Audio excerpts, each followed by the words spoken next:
예수님께서 산상수훈에서 이제 팔복의 말씀을 시작으로 신앙생활의 실제적인 것에 대해서 말씀을 하셨습니다.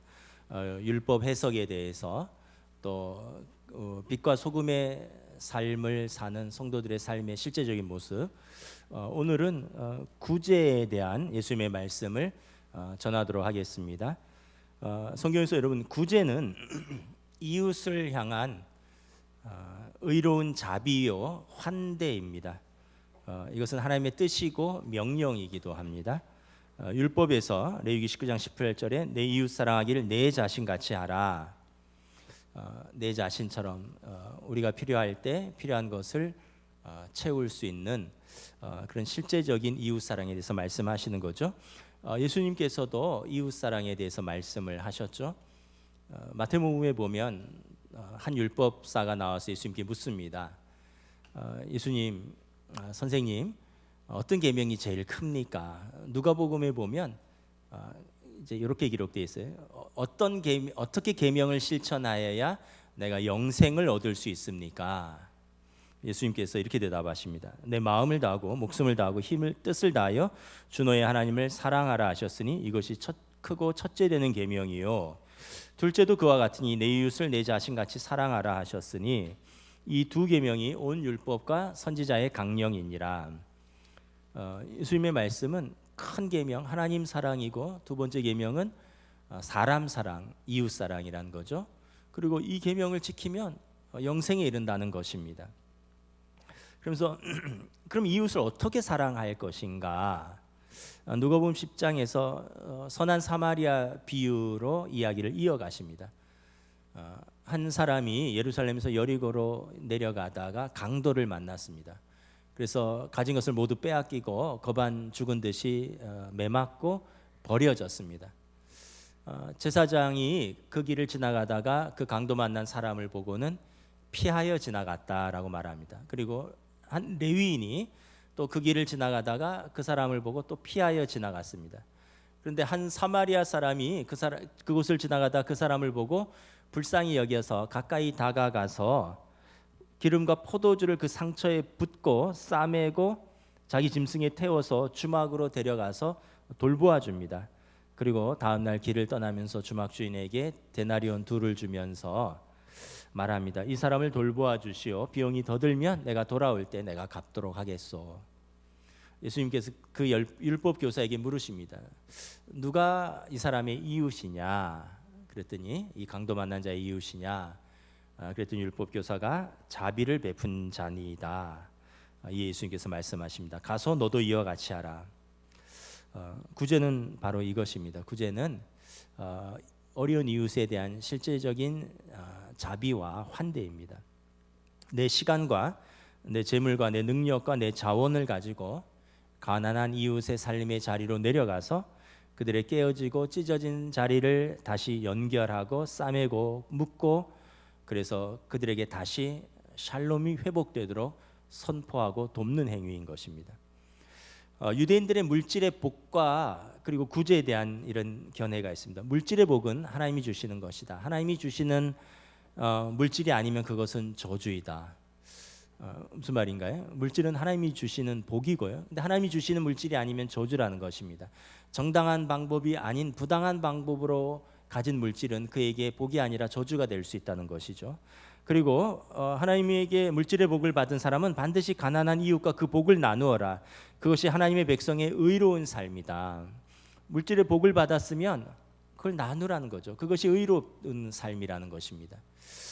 의롭다, 정의롭다라는 히브리어가 ጼ데카라는 단어인데 ጼ데카라는 말에는 어떤 의미가 있냐면 하나님의 기준에 따라서 올바른 관계를 회복한다 이런 의미가 있습니다. 그러니까 의롭다, 정의롭다는 하나님의 기준에 따라서 올바른 관계를 회복하는 것입니다. 그래서 먼저는 우리가 하나님과의 관계를 회복하는 것입니다. 하나님과 올바른 관계를 맺는 것입니다. 여러분 그것이 의로운 삶입니다. 두 번째는 우리에게 주신 사람들과 의로운 관계를 회복하는 것입니다. 다시 말하면 내 이웃, 가까이 내 가족, 또 내 사회적 관계 속에서 주신 사람들과 올바르고 공정하고 공평하고 관대하게 이끌어가면서 그들과의 관계를 이어나가는 삶을 살라는 것입니다. 여러분, 하나님과는 관계가 올바른데 이웃 사람과 불화하면 그것은 완전한 신앙생활은 아닌 거죠. 반쪽짜리입니다. 반대로 사람들하고는 잘 지내는데 하나님에 대한 믿음이 없어요. 그 올바른 샬롬을 누릴 수가 없는 것입니다. 둘 다를 추구하는 것이 ጼ데카, 의로운 삶이라는 것입니다. 그래서 성경은 가난한 이들에게 창피를 주면 하나님을 모욕하는 것이고 궁핍한 이들에게 긍휼을 베풀면 하나님을 높이는 것이 된다라고 가르칩니다. 제가 어떤 드라마를 보다가 이런 대사가 나오더라고요. 노조가 막 데모를 하니까 회장이 그렇게 이야기를 해요. 머슴이 배부르고 등 따스우면 지가 주인인지 안다. 이번 기회에 확실하게 잘라서 내가 누가 주인인지 알려줄 기다. 뭐 이런 대사가 나오더라고요. 그러니까 여러분, 이런 자세를 가지고는 하나님을 경외하는 삶을 살 수가 없는 거예요. 자긴 주인이고 누구는 머슴이다라는 생각을 갖고 있는 거죠. 이것은 가난한 이들에게 창피를 주면 하나님을 모욕하는 것이고 궁핍한 이들에게 긍휼을 베푸는 것이 하나님께 높임이 된다는 것을 모르는 사람입니다. 잠언 14장 31절 말씀입니다. 가난한 사람을 학대하는 자는 그를 지으신 이를 멸시하는 자요, 궁핍한 사람을 불쌍히 여기는 자는 주를 공경하는 자니라. 그래서 유대인들의 전통에 따르면 믿음의 조상 아브라함의 가문의 전통은 이웃을 향한 자비와 환대입니다.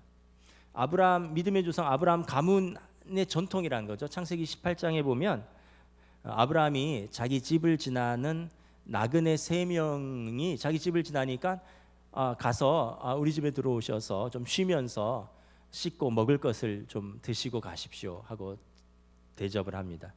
그리고 성경에 보면 그 중에 한 분은 하나님이셨어요. 나그네를 대접하다가 아브라함은 하나님을 대접했어요. 근데 이 유대의 구전으로 창세기 18장에 대한 또 다른 버전이 있습니다. 원래는 아브라함이 하나님과 이야기를 하고 있었는데, 자기 집 앞에서 하나님과 이야기를 하고 있었는데 나그네가 지나가는 것을 보고 하나님 잠깐만 기다리세요. 제가 나그네를 좀 대접하고 오겠습니다. 그리고 하나님을 기다리게 하고 나그네를 먼저 대접하고 다시 하나님께로 왔다는 것입니다. 근데 하나님께서 오히려 기뻐하셨다는 것이에요. 그래서 이 구전의 결론은 이것입니다. 이웃을 섬기기 위해서 하나님을 기다리게 해도 괜찮다.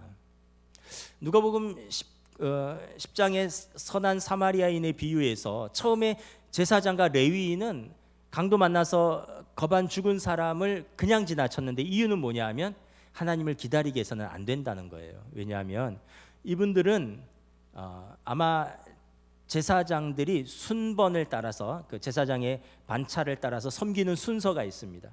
그런데 자기 순서가 되었는데 부정한 것에 접촉하면 그 부정한 것이 정해질 때까지 일정 기간 성전을 섬길 수가 없습니다. 격리되어 있어야 돼요.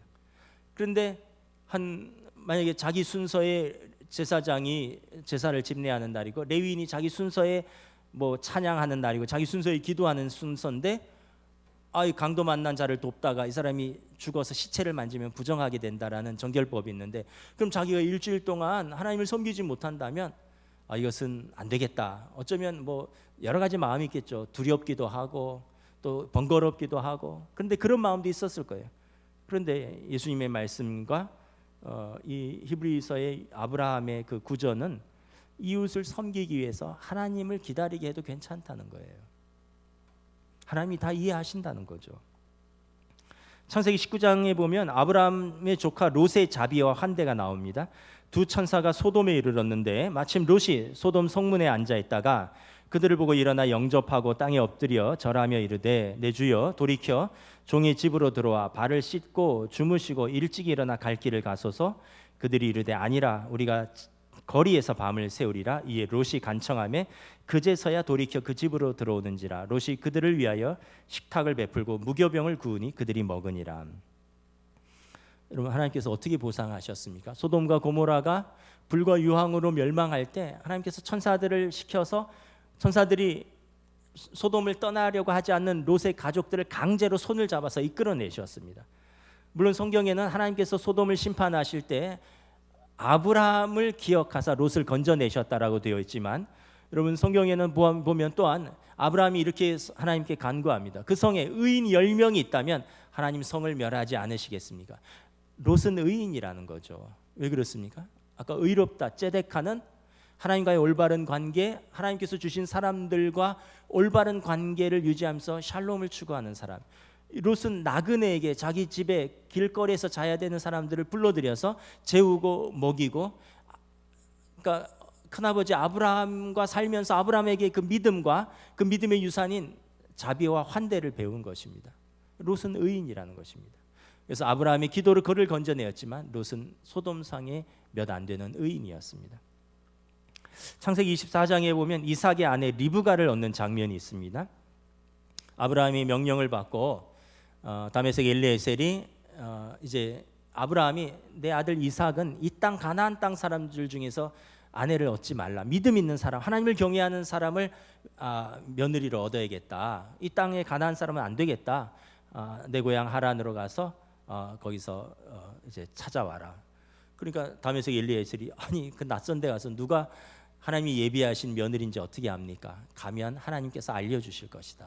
그래서 떠나는데 낙타 10필에다가 신부 집에 줄 그런 지참금 같은 것들을, 중요한 어떤 물건들을 싣고 떠납니다. 그러면서 엘리에셀이 기도합니다. 하나님, 내가 가서 아브라함의 며느리 이삭의 아내를 순적하게 만날 수 있도록 해주십시오. 근데 믿음이 있는 사람이라는데 내가 어찌 압니까? 그런데 우리 아브라함 집의 가문의 전통이 나그네에 대한 따뜻한 자비와 환대 아닙니까? 만약에 거기서 내가 한 여인을 만나서 그 여인이 내게 마실 물을 주고 그리고 내 낙타들에게도 마실 물을 준다면 그 여인이 하나님께서 예비하신 그 이삭의 아내요 아브라함의 며느리인 줄 알겠습니다. 그리고 이제 하란에 도착해서 어떤 문물가에 앉았는데 한 여인이 지나가는 거예요. 그 여인에게 부탁합니다.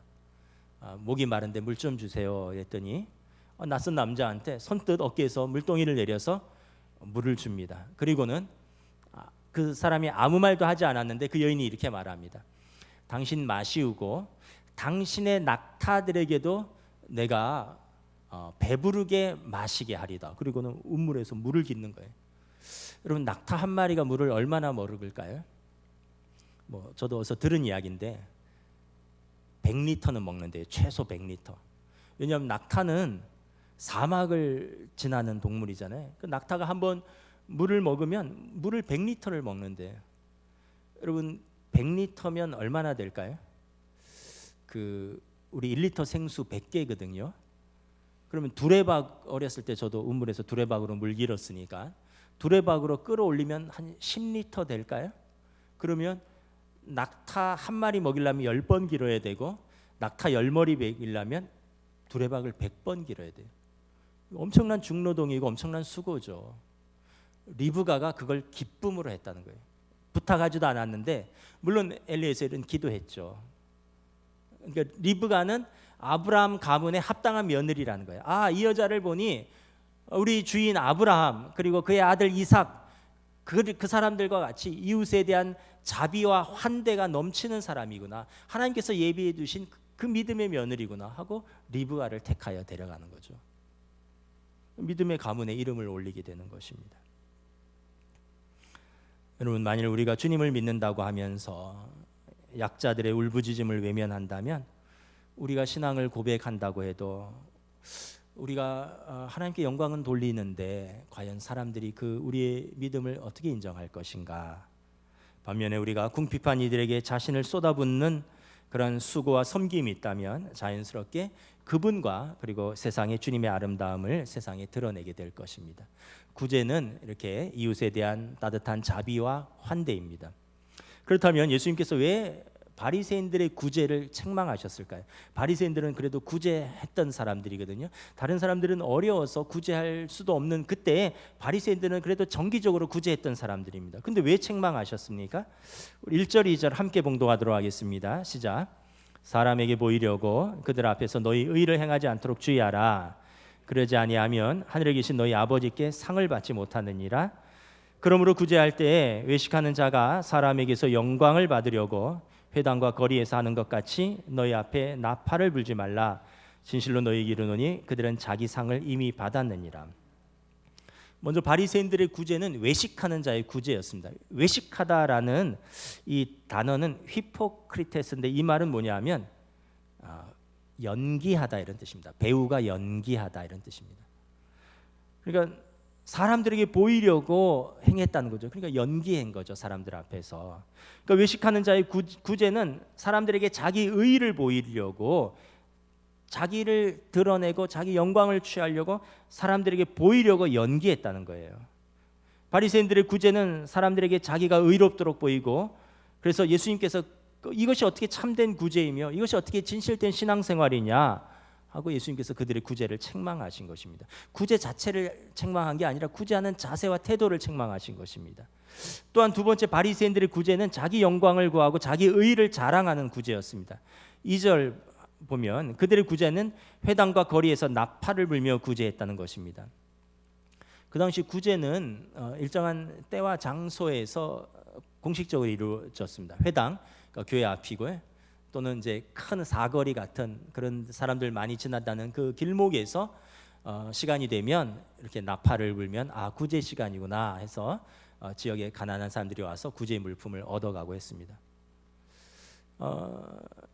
근데 이제 바리새인들은 자기가 구제할 물건을 가져와서 자기가 나팔을 부고 자기가 생색나면서 나눠주고, 그리고 그 구제받은 사람들에게 고맙습니다, 하나님께서 당신에게 복 주시기를 빕니다, 이렇게 인사하고 갔다는 거죠. 그러면 예수님께서 말씀이, 너희는 이미 칭찬 다 받고 이미 상을 다 받았다. 하나님에게서 상이 뭐가 있겠느냐. 오늘로 말하면 여러분 구제할 때 막 이렇게 전달식 하잖아요. 그러면은 사진도 찍고, 전달하는 사진 이렇게 찍고, 또 뭐 지역 신문에 이렇게 인터뷰도 하고, 그리고 또 구청에서 연말 되면 또 표창장도 주고, 그러면 그 구제가 이미 상을 다 받았지 않느냐. 사람들 앞에서 사진 찍고 이야기 다 했고 기사도 실렸고 상도 받았으니 하나님 앞에서 받을 상은 없다. 어쩌면 이런 모습이 아닐까. 왜 여러분 예수님께서 구제를 나팔을 불면서 하지 말라고 하셨을까요? 구제받는 사람의 마음을 헤아리라는 것입니다. 구제받는 사람이 공개적으로 이렇게 구제받으면 부끄럽지 않겠습니까? 제가 미국에서 유학생활 할 때 한동안은 뭐 일하던 것이 끊어져서 좀 어려웠던 적이 있어요. 그래서 교회에서는 유학생이기 때문에 일을 다 할 수 없어서 해프타임으로 일하고, 교회에서 주는 것은 절반 생활하고 절반은 제가 밖에서 뭐 아르바이트하면서 버텼는데, 한 번은 좀 몸이 아프고 이런 기간이 있어서 일을 못하는 기간이 있었어요. 그러니까 굉장히 어렵더라고요. 근데 이제 어떤 분에게 이야기를 들었어요. 기숙사에 사는 한 분이, 박 목사님, 한인타운에 몇 가와 몇 가 그 모퉁이에 가면 한 교회가 있다는 거예요.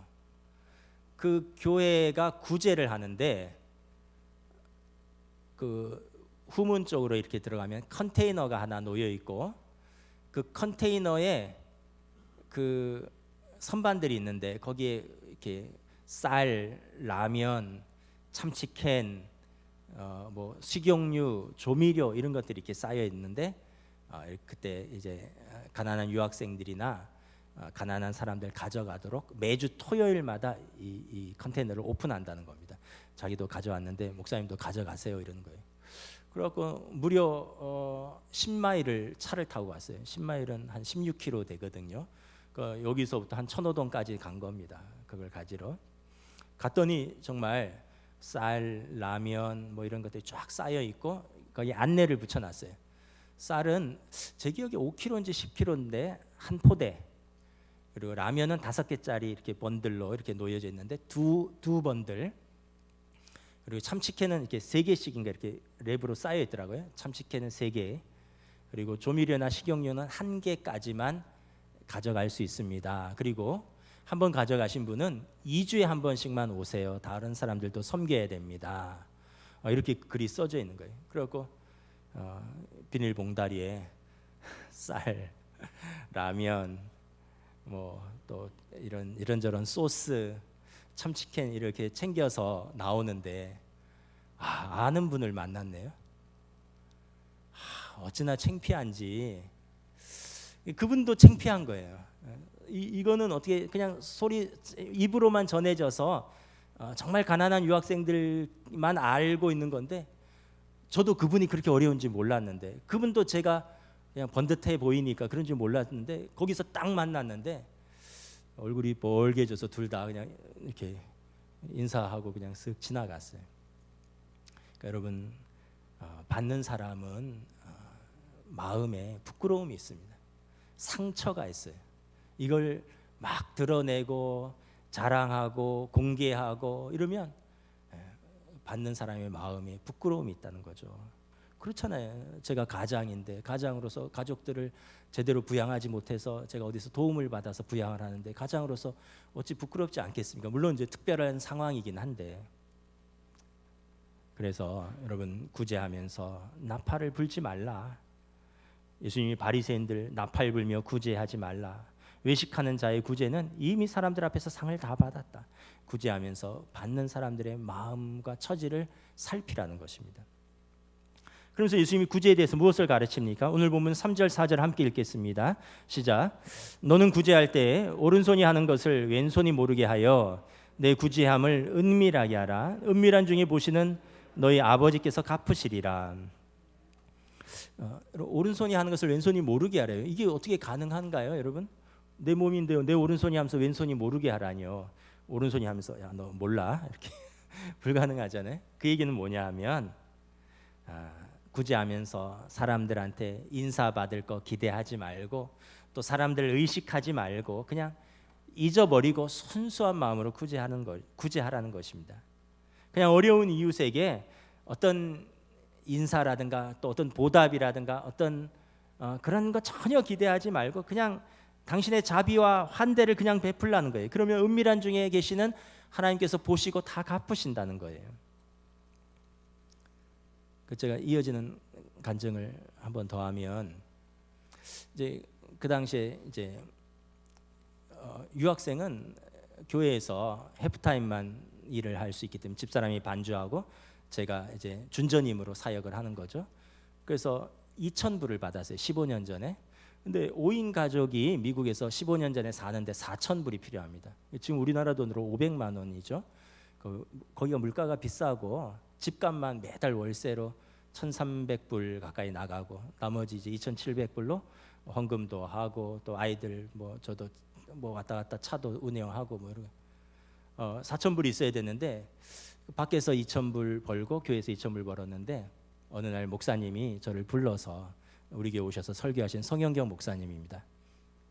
박 목사님 밖에서 일하지 마셔요. 그리고 교회에서 풀로 보조하겠습니다. 근데 법적으로 미국은 법이 중요하니까 법적으로 다 스폰서할 수가 없습니다. 그래서 사례는 2,000불은 교회에서 공식적으로 드리고 나머지 2,000불은 교인들이 한 250명 정도 됐는데 교인들 중에서 제가 뜻이 있는 분들 10명을 모아서 그분들을 통해서 생활비를 대도록 하겠습니다. 이러는 거예요. 그래서 제가 한 2년간은 밖에서 일하는 것을 그만두고 이제 교회에서만 사역을 하다 왔는데 그러면서 목사님이 하시는 말씀이 그분들 굳이 이름을 알려고 하지 마십시오 이러더라고요. 저는 좀 알려줬으면 그래도 인사라도 하고 감사한 마음을 표현할 수 있을 텐데 왜 안 알려주실까? 근데 박 목사님이 그분들 이름을 아는 순간 감사도 하겠지만 목사님이 그분들 눈치를 보게 됩니다. 그분들 표정을 살피게 됩니다. 그리고 그분들도 저에게 이름이 알려지는 순간 나를 의식하게 된다는 거예요. 그리고 목사님이 좀 어려운 것 같은데 또 다른 부담을 느낄 수 있다는 거예요. 그래서 서로가 이제 그분들은 저를 돕는 건 아는데 제가 누가 저를 돕는지는 알 필요가 없습니다. 그냥 제가 모아서 드릴게요. 그냥 기도해 주세요. 그리고 마지막에 또 제가 그 교회 한 250명 되는데 또 짐작은 하죠. 좀 경제적으로 여력이 있고 또 개인적으로 더 저에게 호감을 표시한 분들이 있으니까 짐작은 하는데 물어볼 수는 없는 거예요. 이제 나중에 한국으로 들어오면서 일일이 이제 알고 인사를 드렸습니다. 그러니까 여러분 이게 어떤 면에서 보면 이렇게 왼손이 하는 것을 오른손이 모르게 해도 여러분 다 은혜가 흘러갑니다. 내가 도왔는데 모르면 어떻게 하지? 괜찮아요. 언젠가는 알게 되고요. 하나님이 아셔요. 저는 성영경 목사님은 저에게 은인입니다. 은인. 물론 목회 선배이기도 하고 담임 목사로 배우기도 했지만 그런 여러 가지 면에서 저에게 정말 은혜를 베푼 분이에요. 1절에 보면 하나님께서 상을 받는다라는 표현이 있어요. 이 표현은 뭐냐면 상업적 용어로 물건을 샀을 때 영수증을 발행한다라는 의미입니다. 그래서 우리가 이웃을 구제하는 순간 어떻게 된다고요? 하나님이 영수증을 발행하신다는 거예요. 그래서 예수님께서 마태복음 6장 20절에 너희 보물을 하늘에 쌓으라.